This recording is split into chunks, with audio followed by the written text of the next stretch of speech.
इस कहानी के सभी पात्र और घटनाएं काल्पनिक हैं, जिसका किसी भी व्यक्ति या घटना से कोई संबंध नहीं है। यदि किसी घटना के साथ इसकी समानता होती है, तो इसे मात्र एक संयोग कहा जाएगा।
दिगंत और अनंत तक गूंजायमान है।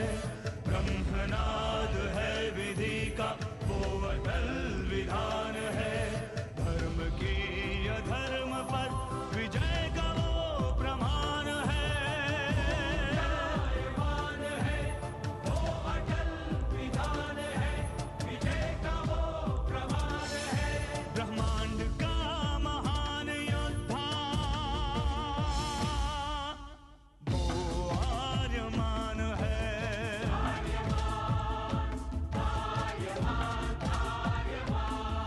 ब्रह्मांड का महान योद्धा वो आर्यमान है।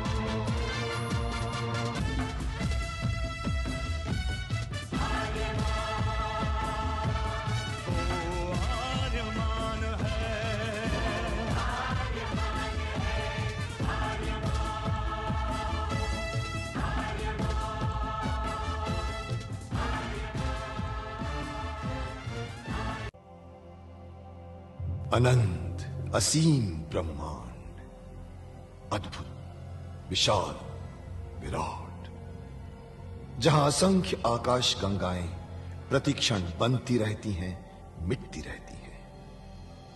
हर आकाश गंगा में होते हैं अनगिनत तारे, अनेकों सूरज, और सूरज के साथ होता है अपना सौर मंडल, जिसमें रहते हैं अनेकों ग्रह।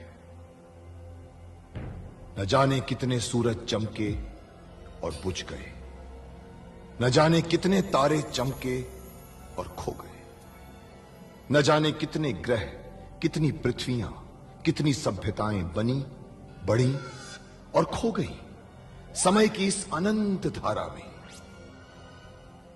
इन्हीं अनजानी परंतु अमर गाथाओं में से एक है महागाथा ब्रह्मांड के योद्धा आर्यमान की।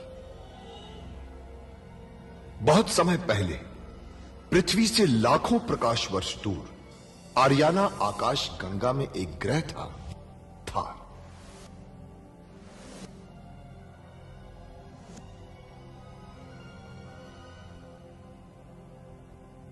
थार एक रेगिस्तान था, पानी की बूंद नहीं थी, फिर भी पूरे ब्रह्मांड के लिए मूल्यवान था थार, क्योंकि थार में थी ऐसी खाने जहां से दुर्लभ जीवनदायी पदार्थ निकलता था, जिसे थारस कहते थे।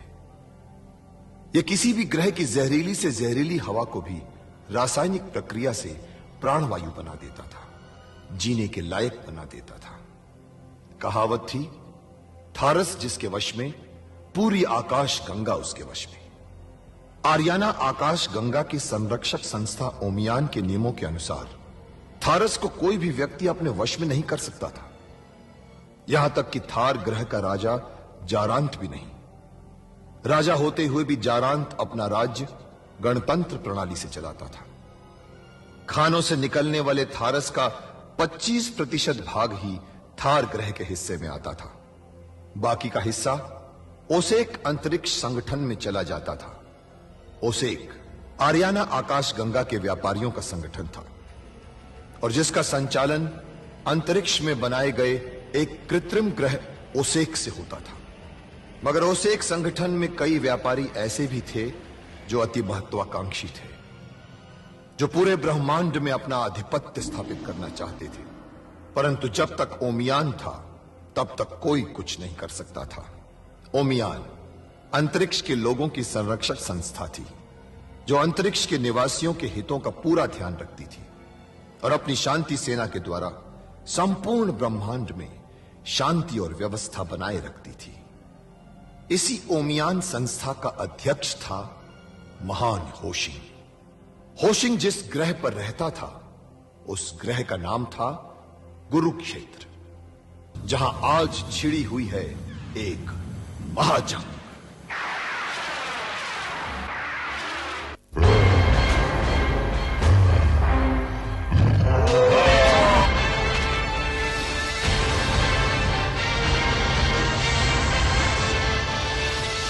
आर्यमान, इस यंत्र से हम छूट सकते हैं।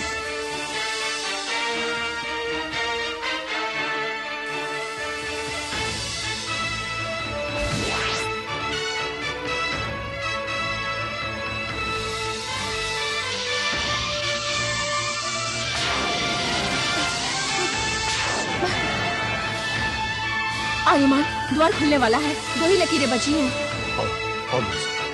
तो वो जल्दी चलो, कभी भी द्वार खुल सकता है।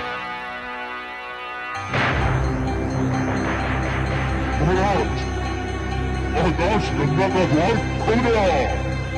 आकाश गंगा का द्वार खुल गया।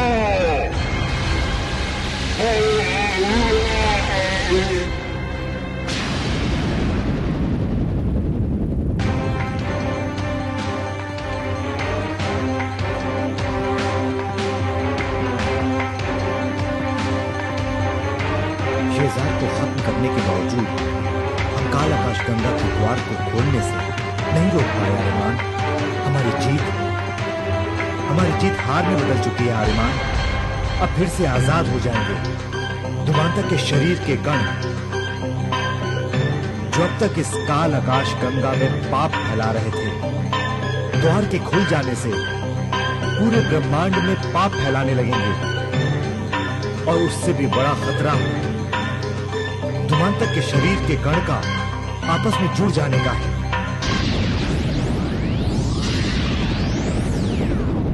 तो क्या धुमांतक के शरीर के कण आकाश गंगा में दोबारा जुड़ सकते हैं नौशुन? हाँ, अब काल आकाश गंगा का द्वार खुल चुका है।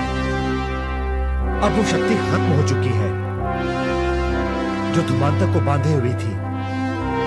अब वो फिर से अपना शरीर हासिल करके रहेगा आर्यमान।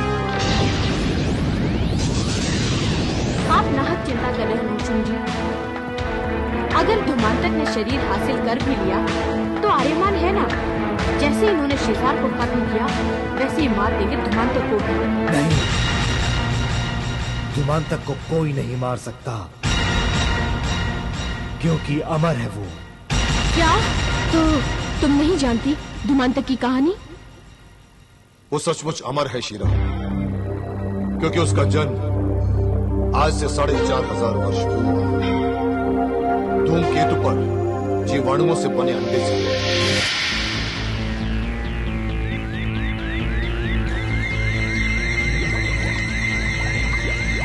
महानुभाव, देखिए अंडा हिल रहा है।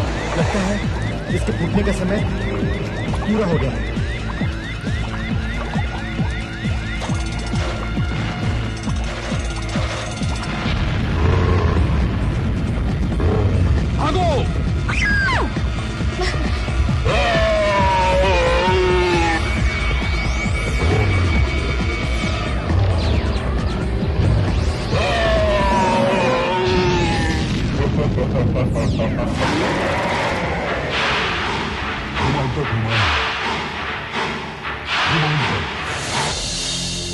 बहुत महत्वाकांक्षी था, पूरे ब्रह्मांड को अपना गुलाम बनाना चाहता।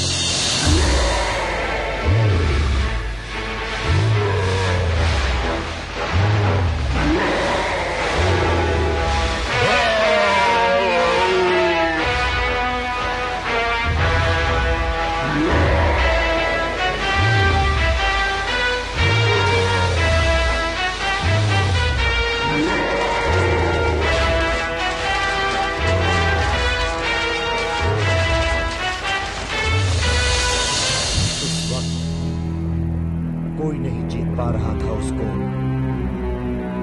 यहां तक कि ब्रह्मांड के रक्षा मंडल का सभापति ओजवान भी नहीं टिक पाया था उसके सामने।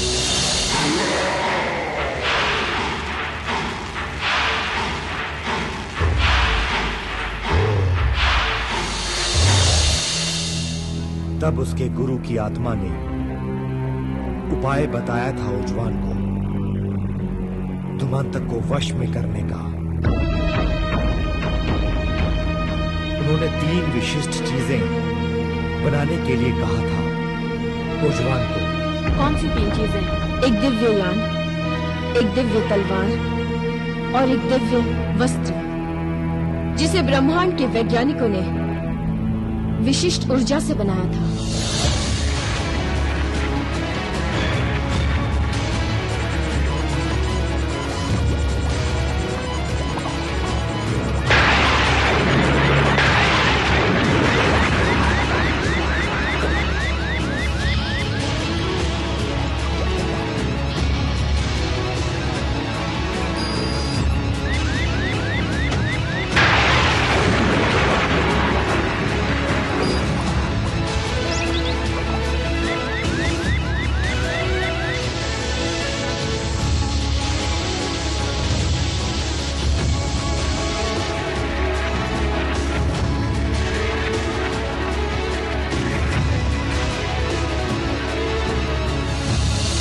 और उन्हीं तीनों में से एक ये दिव्य वस्त्र यहां है जो मैंने पहन रखा है।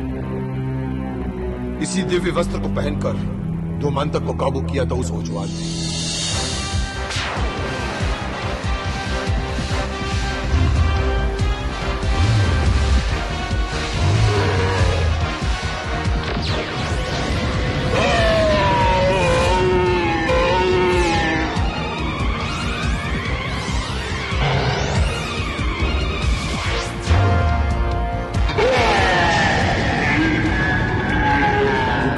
बिखर गया। ओजवान ने फिर काल आकाश गंगा के द्वार को बंद करके कैद कर दिया और आज वो द्वार फिर से खुल चुका है। लेकिन 4500 साल पुराना वस्त्र तुम्हें कैसे मिल गया आर्यमान? मेरे गुरु ने मुझे दिया है शिला। शायद मैं ओजवान का पुनर्जन्म इसलिए।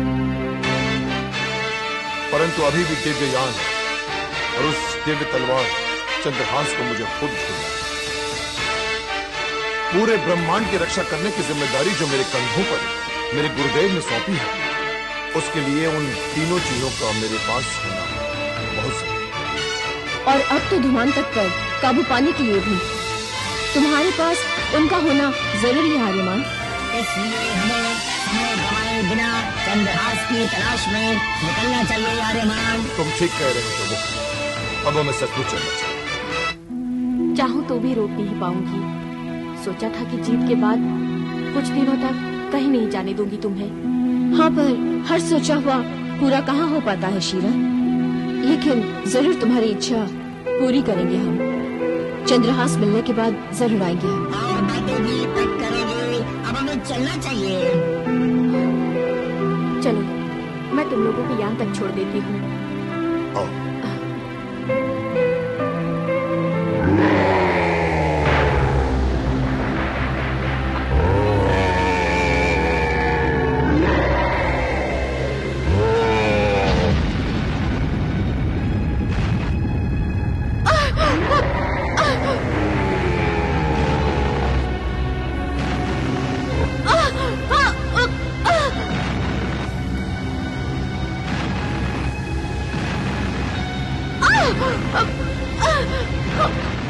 लगता है धुमांतक ने अपना शरीर हासिल कर लिया है।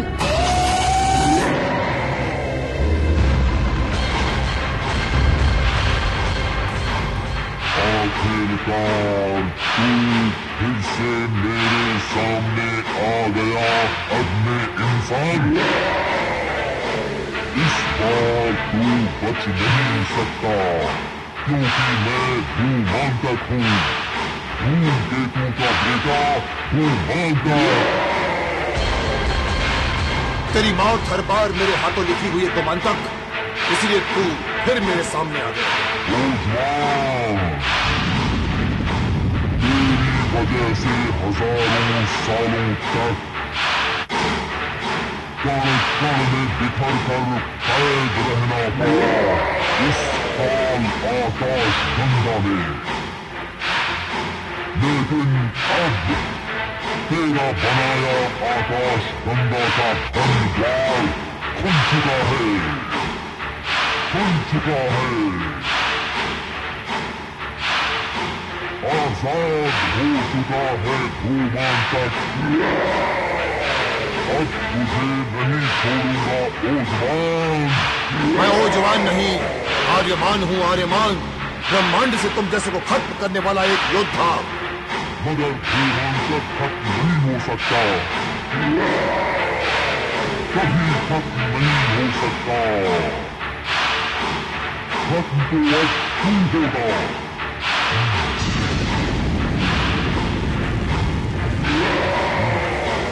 तुम सब लोग पीछे हट जाओ।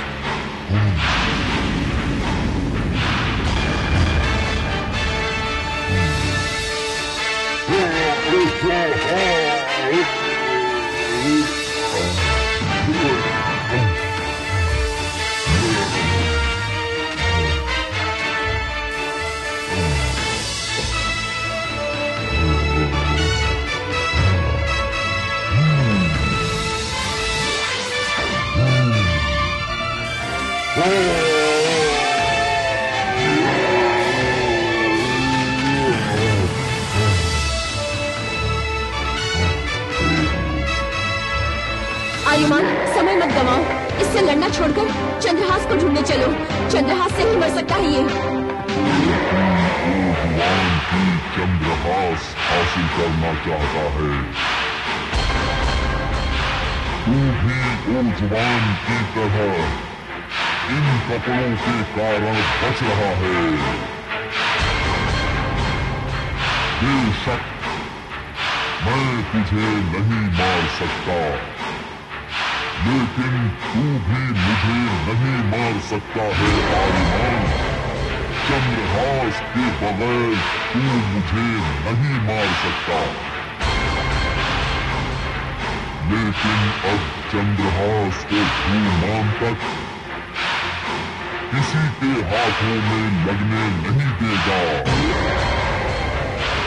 भूल मत, मैं तेरी तरह इंसान नहीं हूँ। ब्रह्मांड में दूर दूर तक नंगी आंखों से देख सकता हूँ मैं।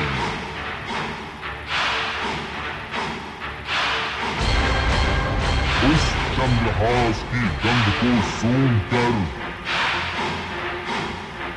उसे ढूंढ सकता हूँ मैं। इसलिए जा रहा हूँ मैं, चंद्रहास को ढूंढने जा रहा हूँ मैं। और तुम लोग यहाँ पर तड़प तड़प कर मरोगे, तड़प तड़प कर मरोगे।